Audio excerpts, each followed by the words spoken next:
નમસ્કાર મિત્રો, વિડીયોમાં તમારું સ્વાગત છે। સમીપુર ગામમાંથી એક ચોંકાવનારો કિસ્સો સામે આવ્યો છે। આ ગામની અંદર અશ્વિન અને રાજેશ બે ભાઈઓ તેમના પિતા મનસુખલાલ સાથે રહેતા હતા। મોટા દીકરા અશ્વિનના લગ્ન ચંદ્રિકા સાથે થયા હતા। નાના દીકરા રાજેશના લગ્ન હેમાલી સાથે થયા હતા। નાનો ભાઈ રાજેશ તેની સગી ભાભી ચંદ્રિકાને પ્રેમ કરવા લાગ્યો હતો। અશ્વિનને વ્યવસાયના કામકાજ માટે ઘણીવાર વિદેશ જવાનું થતું હતું।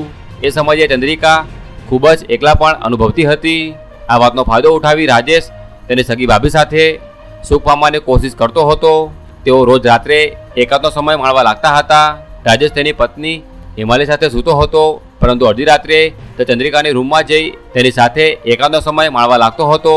એક દિવસ રાજેશ તેની સગી ભાભી સાથે રંગરેલિયા મનાવતો હતો। તેમને રંગરેલિયા મનાવતા મનસુખલાલ જોઈ ગયા હતા અને બીજા દિવસે સવારે તેઓએ ઘરની વચ્ચે ખૂબ જ મોટો હોબાળો મચાવી દીધો હતો। તેઓએ ચંદ્રિકાને પોતાના પિયર જવા માટે જણાવી દીધું હતું।